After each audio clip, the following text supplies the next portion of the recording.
سوال یہ ہے کہ آدمی جہاں مرے، جس شہر میں یا جس ملک میں، اس کو کہاں دفن کرنا چاہیے؟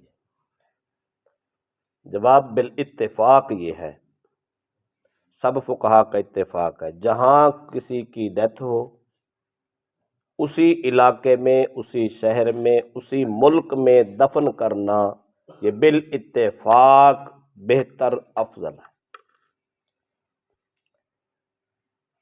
اگر تھوڑا فاصلہ ہو، میل، 2 میل، 3 میل، اتنا فاصلہ ہو تو اس کو کسی اور بستی میں، کسی اور شہر میں منتقل کریں تو اس میں بھی سب کی اجازت ہے۔ نمبر 3، اگر اس سے زیادہ ہے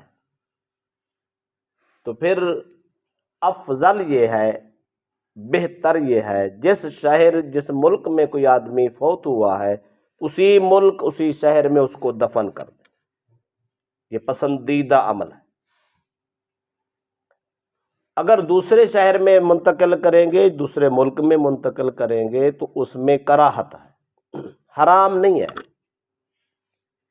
ناجائز نہیں ہے، کراہت ہے، اس کو پسند نہیں کیا گیا۔ اس کی وجہ، پہلی وجہ تو یہ ہے، رسول اکرم صلی اللہ علیہ وسلم کی تعلیمات میں یہ ہے کہ اپنے مردے کو جلد سے جلد اس کی تدفین کریں اور تجہیز کریں۔ اس حکم پہ عمل کرنا یہ اولا اور افضل ہے۔ اگر کوئی آدمی لیٹ کرتا ہے، چونکہ یہ استحبابی حکم ہے، تو وہ کراہت کے حکم میں چلا جاتا ہے۔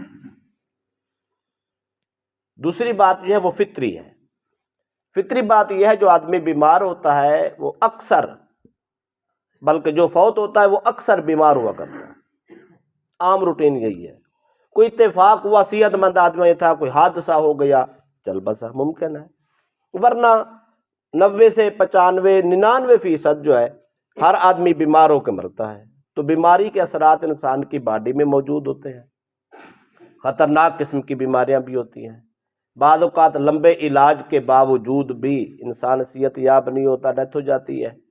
تو ایسی صورت میں اس کے جسم میں ایسے اثرات، ایسی صورتحال موجود ہوتی ہے جس کی وجہ سے اس کے جسم کے پھٹنے کا حادثہ بھی درپیش آ سکتا ہے۔ پیٹ پھٹ سکتا ہے، دماغ پھٹ سکتا ہے، یا انسان کا جسم گل سکتا ہے، کوئی ایسا مسئلہ بھی ہو سکتا ہے۔ پھر اس میں بھی 2 صورتیں ہیں، بعض اوقات ایسا ہوتا ہے فوراً اس کو غسل دے دیا جاتا ہے اور کفن دے دیا جاتا ہے، اس کے بعد اس کو دوسرے ملک یا دوسرے شہر میں اس کو منتقل کیا جاتا ہے۔ چلو غسل ہو گیا، اس کا کفن ہو گیا، اب جاتے ہی انہوں نے جنازہ پڑھنا ہے۔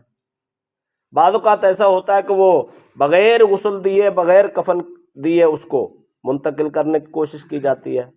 اس میں کیا ہوتا ہے، بعض اوقات ایسا ہوتا ہے اس کا جسم غسل کے قابل نہیں رہتا، کفنانے کے قابل نہیں رہتا، اٹھایا ہی نہیں جاتا، جہاں سے ہاتھ لگائے وہاں سے گلا پڑا۔ تو ایسی صورت میں اس کو منتقل کرنا۔ دوسری بات یہ ہے، ایک ہوتا ہے خود مختاری، مثلا ہم اپنے ملک میں ہیں، ہمارے ہاں کوئی حادثہ درپیش آ جاتا ہے تو ہم فوراً جو ہے نا اس کا اہتمام کر لیتے ہیں، گاڑی منگائی، چل پڑا، بس اتنی رکاوٹ ہے نا۔ اس میں تو چلو 2 4 5 10 گھنٹے میں آدمی پہنچ ہی جاتا ہے، چلو بھی معاملہ حل ہو گیا۔ جب دوسری کنٹری سے کسی آدمی کو، کسی کے ڈیڈ باڈی کو منتقل کیا جاتا ہے تو وہاں قوانین کے تحت قانونی شکیں ایسی ہیں کہ وہ پوری نہیں ہوتی، ہو سکتا ہے وہ کرتے کرتے 2 دن 4 دن 5 دن 10 دن گزر جاتے ہیں۔ اب اتنی دیر اس کو رکھنا اور اس کو برف خانے میں رکھنا، یہ بھی اس کے لیے تکلیف دہ ہے۔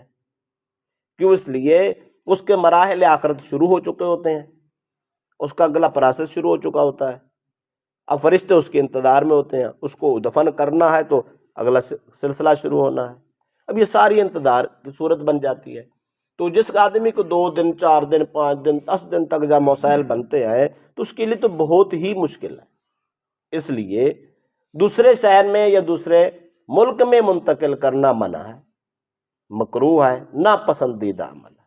اچھا ہے، افضل ہے، بہتر ہے، جہاں کسی کی ڈیتھ ہو وہاں دفن کرو۔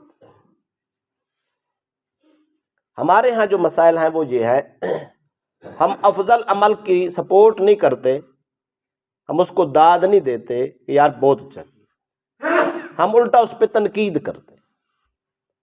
حق تو یہ ہے جو آدمی مکروہ کام کرے، ناپسندیدہ کام کرے، اس پہ تو تنقید چلو کرے بنتی ہے، لیکن جو آدمی اچھا کام کر رہا ہے اس پہ ہم تنقید کرنا شروع کر دیتے ہیں۔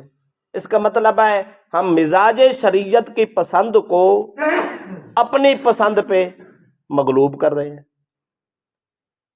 یہ طریقہ غلط ہے، تنقید کرنا بھی غلط ہے، تحقیر سے دیکھنا غلط ہے، کنجوسی و بخیلی کے تانے دینا غلط ہے، بلکہ جو آدمی ایسا کرے اپنے مرنے والے آدمی کو، رشتہ دار کو اسی کنٹری، اسی ملک میں دفن کر دے جہاں اس کی ڈیتھ ہوئی ہے، یہ افضل طریقہ ہے، بہتر طریقہ ہے۔ ہم سب کو اس کی سپورٹ کرنی چاہیے، اس کو داد